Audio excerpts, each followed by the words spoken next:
ये शरबत पॉइंट है बाबा चामलाल जी के देवस्थान पर। और जो तस्वीर आगे आप देख रहे हैं ये कुएं की तस्वीर है। कहते हैं कि प्राचीन कुआं है और इसका पानी कभी भी खराब नहीं होता। आप अपने घर पर साल साल तक ये पानी रख सकते हैं, बिल्कुल भी ये पानी खराब नहीं होगा। और लैब में भी इस पानी को टेस्ट किया गया लेकिन कोई रिजल्ट नहीं आया।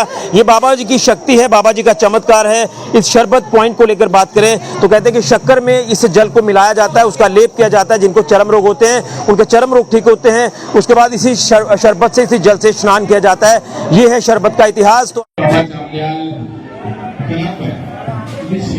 सभी को जय बाबा चामलाल जी की। तो जिस तरह से आज हम आपको बाबा चामलाल जी के मेले को लेकर जानकारी दे रहे हैं, मेले की भव्य तस्वीरें आपके तक पहुंचा रहे हैं, इतिहास आपको बता रहे हैं, हमने आपको दर्शन कराए बाबा चामलाल जी के। इसी के साथ साथ यहाँ का एक बड़ा ही शक्तिशाली एक पदार्थ जिसे शक्कर कहते हैं, शक्कर का लेप करने से जो चर्म रोग हैं ये ठीक होते हैं।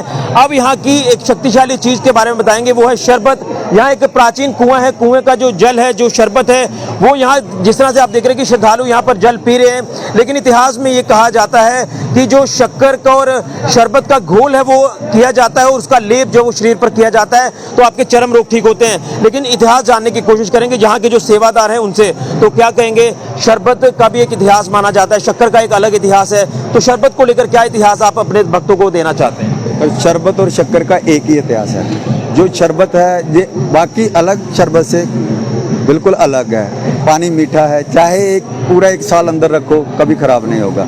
इसका जो लेप है वो शक्कर के साथ मिला के ही लगाया जाता है, तभी श्रद्धालु जहाँ पे आके ठीक होते हैं। तो परहेज क्या कुछ है? इसके परहेज हैं, जैसे चमड़े को नहीं छूना है, चारपाई पे नहीं बैठना है, कोई भी ऐसी गर्म चीज कोई नहीं। जो ब्रह्मचारी का जो रूल होता है वही इसको अदा करना है। तभी यहीं पे आके 21 दिन या 41 दिन आके जो भी श्रद्धालु आके बाबा जी की मान्यता को पूरा मानता है वो जहाँ से ठीक होके जाता है। तो कहते हैं कि इसका जो स्वाद है जल का वो भी काफी डिफरेंट है। हाँ सर, जो इसका जो टेस्ट है वो दूसरे पानी से बिल्कुल अलग है। आपने तो देखा ही होगा, देख भी रहे हैं कि क्या कर रहे हैं। जो भी लोग जहाँ पे आ रहे हैं इस जल को पी रहे हैं, अपने सर पे लगा रहे हैं क्योंकि इतना शक्तिशाली है। मैंने पहले बताया कि ये तो हमें एक विरासत में मिली हुई चीज़ है, बिल्कुल फ्री का डॉक्टर है। जो भी कोई बाहर से कितना भी इलाज करा के आता है लास्ट यहीं पे आके ठीक होके जाता है। तो कहते हैं कि आपने टेस्ट भी कराया इस जल को लैब में, तो उसका भी कोई रिजल्ट नहीं आया? यहाँ से साइंटिस्ट लेके गए थे, उन्होंने लैब में टेस्ट किया लेकिन वहाँ पे कुछ नहीं आया। उन्होंने खुद आके जहाँ बताया कि इसमें आम पानी और ये मिट्टी है, शक्ति है। तो कितनी देर तक ये लेप जो वो लगाना होता है शक्कर और शरबत का? ये लेप 2 घंटे तक लगाना होता है। 2 घंटे तक धूप में सुखाना, उसको बैठना, थूकना नहीं है, किसी से इतनी बात नहीं करनी, कोई भी ऐसी गंदी पदार्थ मुंह में नहीं डालना है जिससे कि इसकी जो शक्ति है वो खत्म हो।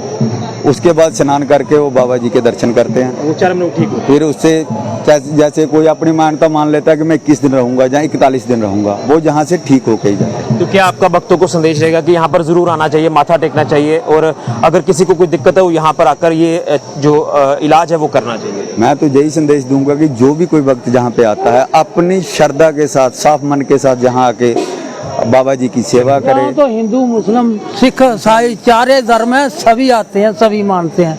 हम उनका तो एक महीना रहता था पाकिस्तान वालों का। एक बड़ा ही प्राचीन देवस्थान है और यहाँ पर शरबत का इतिहास मैं आपको बता रहा हूँ। एक बार फिर से मैं ये तस्वीर आपको दिखाऊंगा। ये शरबत पॉइंट है बाबा चामलाल जी के देवस्थान पर। और जो तस्वीर आगे आप देख रहे हैं ये कुएं की तस्वीर है। कहते हैं कि प्राचीन कुआं है और इसका पानी कभी भी खराब नहीं होता। आप अपने घर पर साल साल तक ये पानी रख सकते हैं, बिल्कुल भी ये पानी खराब नहीं होगा। और लैब में भी इस पानी को टेस्ट किया गया लेकिन कोई रिजल्ट नहीं आया। ये बाबा जी की शक्ति है, बाबा जी का चमत्कार है। इस शरबत पॉइंट को लेकर बात करें तो कहते हैं कि शक्कर में इस जल को मिलाया जाता है, उसका लेप किया जाता है। जिनको चर्म रोग होते हैं उनके चर्म रोग ठीक होते हैं। उसके बाद इसी शरबत से, इसी जल से स्नान किया जाता है। ये है शरबत का इतिहास। तो आपको जरूर आना चाहिए बाबा चामलाल जी के देवस्थान पर। और किसी को भी अगर कोई ऐसी परेशानी है वो परेशानी आपकी यहाँ ठीक होगी अगर आप सच्चे मन से यहाँ पर बाबा जी के दरबार पे आकर माथा टेकते हैं। तो सभी को जय बाबा चामलाल जी की। फिलहाल के ऋषि खजूरिया, जेके मीडिया के।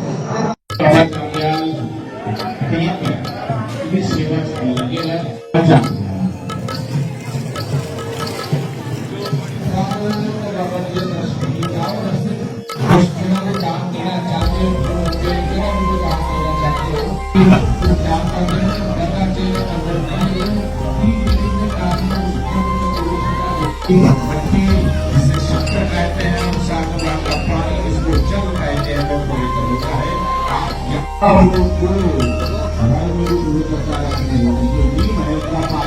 है।